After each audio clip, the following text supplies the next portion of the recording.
instead of trying to be influenced by others. Right. हम हिंदी में कहते हैं अभाव में नहीं रहना, किसी के प्रभाव में नहीं रहना, अपने स्वभाव में टिके रहो. What sets those top 1% of the people apart? Because you talk to like very incredible people and have spoken to so many incredible people over the past few decades. For example, you've spoken to presidents of big countries. For example, you've spoken to Joe Biden. You get to talk to world leaders, movie stars, and big politicians like PM Modi. So, what are those few things about them which separates them from the rest of us?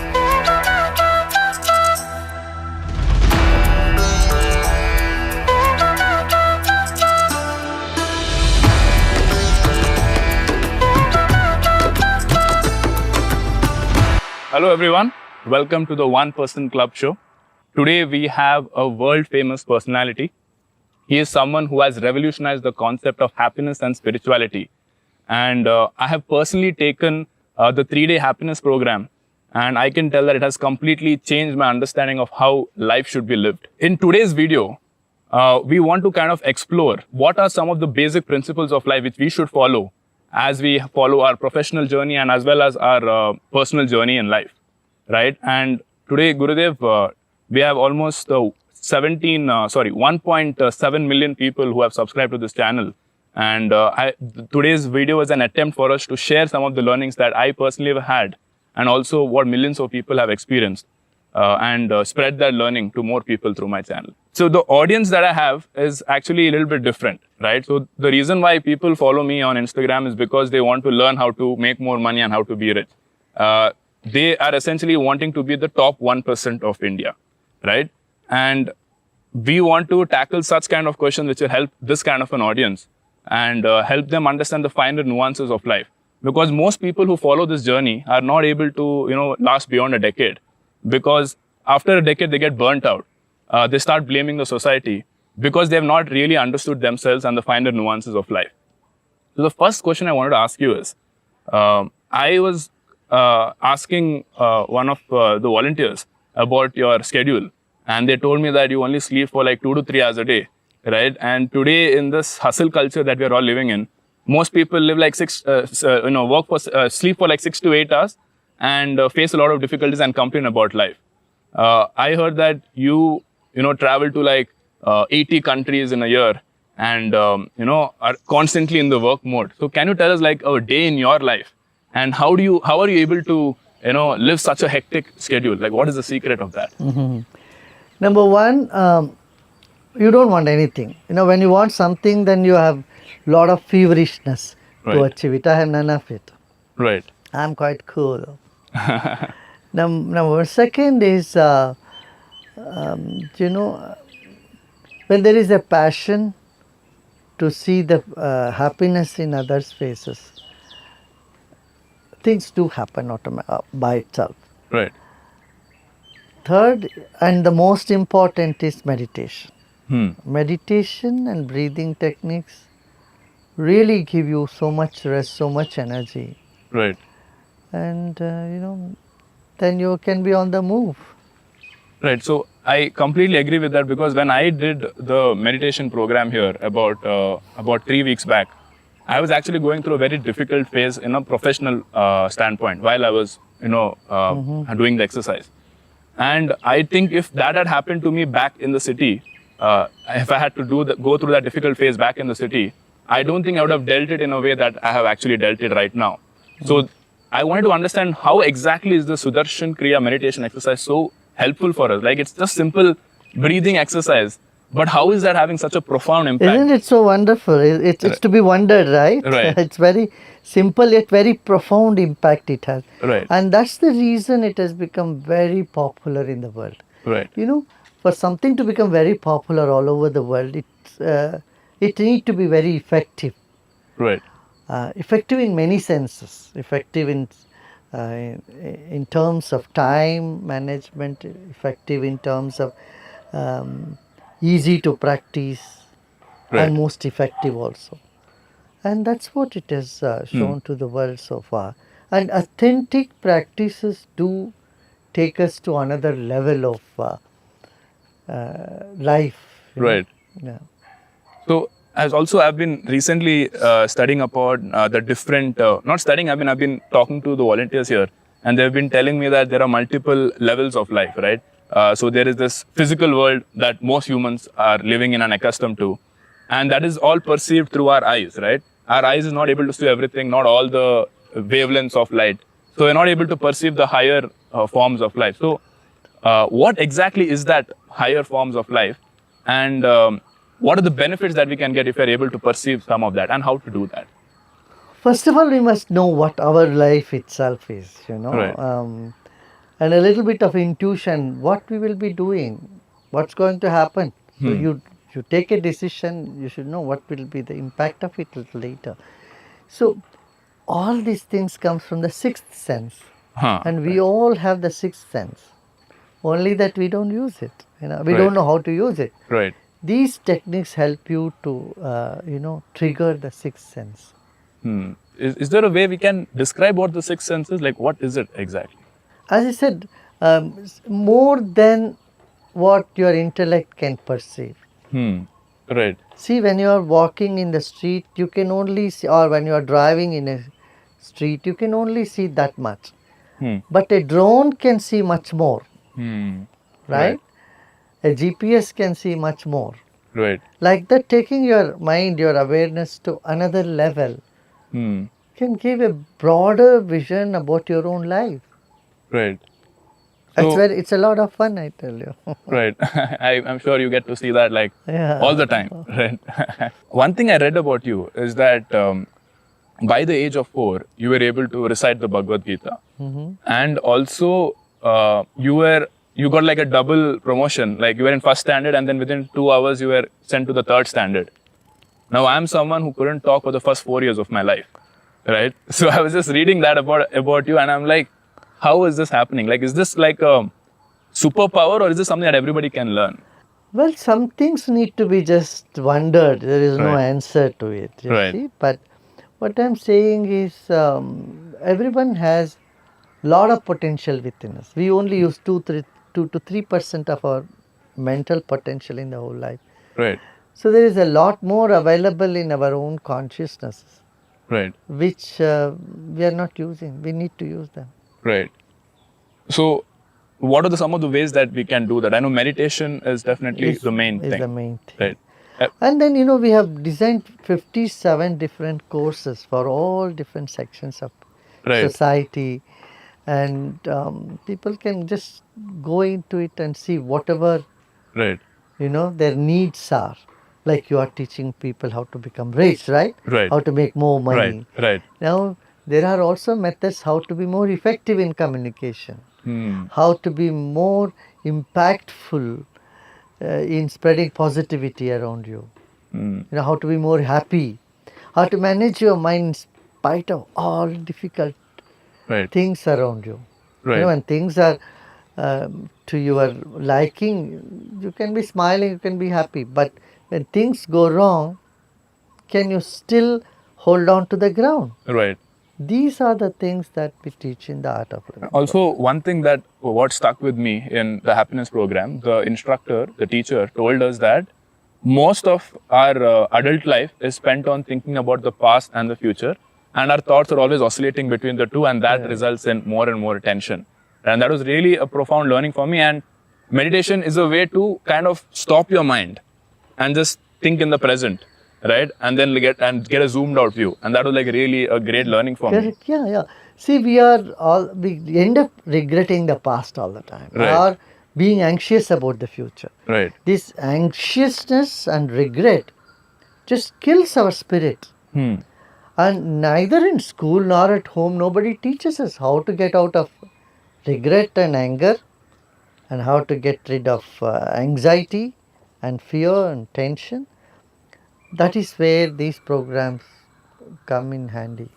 Right.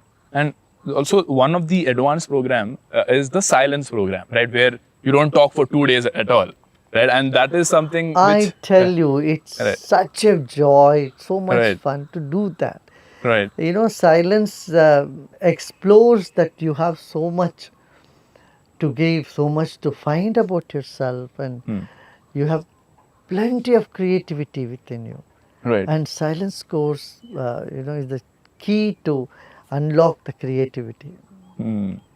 But what exactly happens when you're like most of us have not gone without talking for so long since we were small kids, right? So what exactly happens to you when you don't talk for hours and hours? Like what exactly happens? Because I've No, not done it and I'm very intrigued. no, you would love it. It's a systematic guidance will be there. There'll be a teacher guiding you the whole day, and then lead you to that space within you, Right. from where creativity springs out of you. So definitely, as a content creator, I think I should definitely Yeah, do that. well. So another thing I wanted to ask, which would be very relevant for the audience as well, is to what sets those top 1% of the people apart? Because you talk to like very incredible people and have spoken to so many incredible people over the past few decades. For example, you've spoken to presidents of big countries. For example, you've spoken to Joe Biden. You get to talk to world leaders, movie stars, and big politicians like PM Modi. So what are those few things about them which separates them from the rest of us? Commitment to a cause Okay. and dynamism, sincerity in action, and connectivity, how they can connect to people. Yeah. And I mean, you have so much to learn from everybody, you see, Right. around in the world. But if you ask me what is the one thing that you must develop in yourself, I would say clarity in mind, purity in heart, sincerity in action. Can you give like an example of the purity in heart? Like what does that mean exactly? Purity in heart is being free from grudges, prejudice, and ill feelings towards anybody. But it is so easy to feel those things, right? I mean, is it like a challenge which has been put upon us, and it's so and only if we are able to free ourselves from that, only then No, we can live. this should be your goal, to free yourself. See, you are angry at somebody, and you are carrying that anger with you. It's not going to help you. Right. That anger is a punishment you are giving to yourself Right. for someone else's mistake. So similarly, you are jealous about someone having something. Right. See, that's not helping you. Right. It makes your whole behavior very distorted, your personality distorted. Nobody likes to be around a person who is jealous. Right. Right? Right. Just imagine someone is jealous about you and your popularity. Would you like to be hanging around them? You No. feel sort of repulsive vibration from them. Right. So similarly, you may also have some repulsive vibrations, but we don't know how to tackle that. This is where again all the Sudarshan Kriya, meditation, these techniques help you to feel that freedom. That's actually this is the perfect segue for my next question, because you spoke about the vibrations that people emit, like the energy around us. Correct. And or most of us I personally know that you are the average of the 5 people that you surround yourself with. And I've seen that, in the past 2 years of all the achievements I've done, it is more credit goes to the people that I surround myself with, right? So the energy that they emit around them gets transmitted to me as well, and vice versa. But it's very difficult to kind of understand that in the beginning, right? Maybe you kind of realize that maybe later on in life, okay, this is not the person that I want to hang around with, but that happens a little later in life. So how to kind of understand who are those people you should surround yourself with for your own personal growth? And can everybody enjoy everybody's company, or are there some certain kind of people that everybody should find out, basically creating their own tribe where they can be their best possible version of themselves? I would say, instead of depending on the vibrations of other people, why don't you be the pillar of the vibration, Right. positivity? When you are positive, you can change the vibrations of everyone around you too. Okay. Instead of trying to be influenced by others. Right. हम हिंदी में कहते हैं अभाव में नहीं रहना, किसी के प्रभाव में नहीं रहना, अपने स्वभाव में टिके रहो.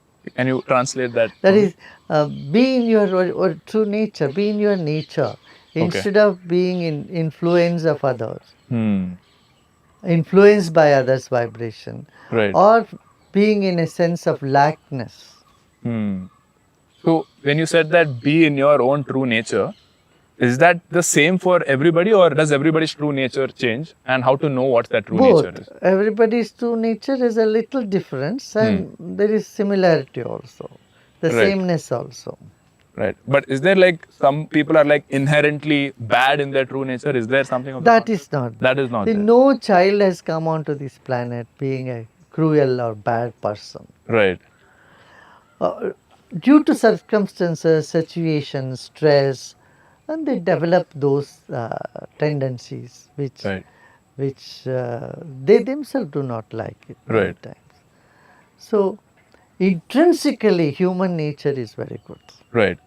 So next question I wanted to ask is, right, so everybody is in the pursuit of money and pursuit of climbing up the ladder professionally. That is But- fine. Right. You shouldn't feel guilty about it. Right. See, when you want to when you are on a running race, you only look at your track. If you keep looking at others' track, you Right. will lose the race. Hmm. So instead of comparing yourself with others and finding yourself into a mess, it's better you compare yourself with yourself and how you about your own performances and do your 100%, Right. and that will take you to where you want to be. I also wanted to ask, like, is it important for everybody to have like a life partner? Because today it has become like the de facto that you have to get married by your 30s. So is it okay to live a life where you don't have a life partner? Oh yeah, Right? It's okay. oh yeah, absolutely fine. Right. Choice is yours. But how do we know that? See, one thing is, see, there are people who have partners and still unhappy. There are people who are single and yet unhappy. Hmm. So I would like people to be on that category where whether you have a partner or not, Hmm. just be happy. Right. So now let's say somebody is like very happy by themselves, right? But they also want to explore, okay, how would it be if I have a life partner? So how do we go across that process? See, these things, there are no criteria. You go Right. by your inner feeling, your Right. gut feeling, what you feel. But like heartbreak is a very difficult concept, right? Because I have gone through it Heartbreak, once, yes. and it's like that level of sadness when you go through it. You feel like, how can a person be so sad? And it's a very different kind of sadness, not your physical pain wala Correct. sadness. Correct. So it's a very difficult thing, right? To go back one relationship after the other. And even today's world, people are very, very, they move around very quickly, right? Small mistakes results into a breakup. yes, scared about the pain of the breakup. Correct. How do we kind of This be is courageous? where, we even call in our ashram, we repair the broken hearts here. Right. So give them that inner solace and inner strength to, manage tough times in life. That is necessary, Right. It's not enough to be good you need to be strong. Hmm. So the strength, inner strength, emotional strength, spiritual strength, physical strength, they're all connected. You get that by these practices. Hmm. So many people in the verge of suicide have come here and they've gotten happy.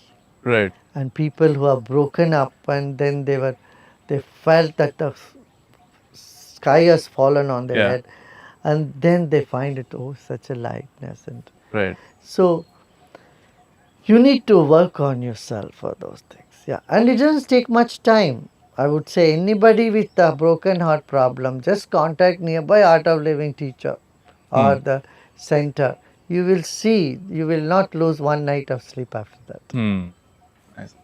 So since I have done the program, You have seen yourself. I am seeing myself. I have not been able to do it every day as it was told, but I am at least doing it alternate days, and it has had a profound impact, even alternate days. But you told to do it at least for the next 60 days continuously. That's what you told us before leaving. So I want to do that and see the real impact. You should connect it with breakfast. See, you don't miss breakfast, right? Right. So you don't say, I take breakfast on alternative days. Right. Right. So like with breakfast, it is a must. Or with lunch, it's a must. If you link it with your daily routine, it's not difficult. 10 minutes in life you can always take for that. Right. For yourself, you should Right. give that 10 minutes. Right. Okay? So people say that money is not everything in life and it does not buy happiness. But most of the people who say this are the people who already have money, right? And also a research was conducted that happiness is directly proportional to money until you reach like $150,000 a year, which is like 1 crore a year. So what do you think about the I relationship of don't money and think happiness? this is not the case. It's not Okay. 150 some number you put Right. it. I don't know how they arrive it. You can Right. get into some statistics of it. No, you just go to places which are very poor places like Dharavi Hmm. or the slum in Rio de Janeiro in Brazil, and you see the smile in the faces of people. Hmm. You know, people from Europe, they wonder how people in Dharavi could even celebrate something. Right. They live in shanties in the slum. Hmm. There is celebration there. Hmm. And so, and look at those who very rich and their life are not very Absolutely. happy. They are very miserable. You Hmm. can start from there. Look at the richest people in life. Hmm. There's such shallowness in their life, Right. I right? agree. And so, you need not link these two things. Hmm. They are completely, though, of course, if you don't have a square meal to have, and then you can't have a smile on your face. Your Right. basic needs are there. Right. That is essential. Right. But your fantasies, your luxuries are a very different thing than needs. Right. But if I had to extend a little further, like what about the relationship between money and freedom? Because there is this concept called financial freedom, where you don't have to work for No, money anymore. that is okay. See, it's just a means. Of Hmm. course, you need to have financial freedom. Right. But don't think financial freedom alone can bring you security. Right. Of course. Yeah. That makes It sense. can even make you more insecure. Right. Actually, it does, because then the definition of financial freedom keeps going up. Correct. Right. Because I ask this question, like whenever I go on let's say a Uber, I ask the driver, how much money if you have in your bank account today, would you stop being an Uber driver? Most people will say 1 crore, these drivers. And if I ask this on Twitter, which is mostly, people who are in the corporate world, there is not a single answer which is less than 10 crores. Right? So that difference is a lot, and it keeps changing. Right? So I think the last question I wanted to ask you for today is that I always ask myself, if I were to, let's say, if today was my last day on earth, would I be happy with the life that I've lived? So I wanted to ask you, what are those few non-negotiable things or the bare minimum things that everybody should have experienced in life for them to feel like I have lived a good life on the day that they die? There is no such criteria. Okay. It's an inner state. It doesn't depend on what you have outside. Okay. Where the inner state of contentment, Hmm. of moving from the infant joy of receiving to the mature joy of giving. Hmm. There are two kinds of joy. One is the joy that you get when you get something. Another is the joy that you experience when you give something. Right. So when you start giving to the society, that's when you really feel more fulfillment. So how can people start doing that? Because most people think of it as donation, right? Give money, put a foundation, give to temple. Like, is there any other ways where you can give and be happy? Like, what do you think? What are those ways which a common man can start doing? There are many ways. There are many things.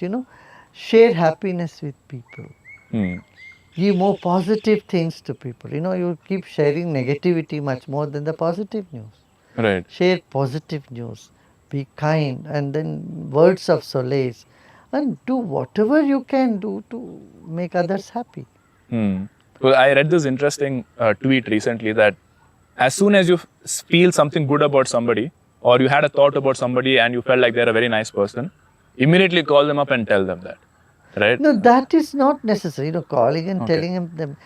Main thing is to bring out positivity. See, in a world where there is negative narration all around, Right.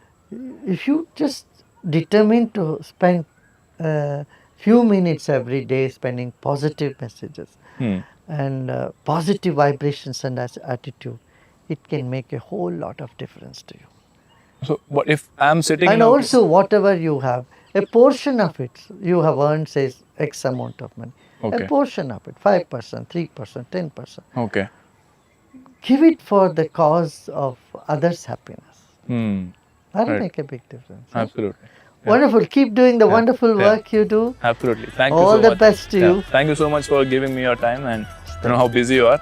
And I think next you're going for your satsang. I would love to also come there. Come. Yes. Thank you so much. Namaste.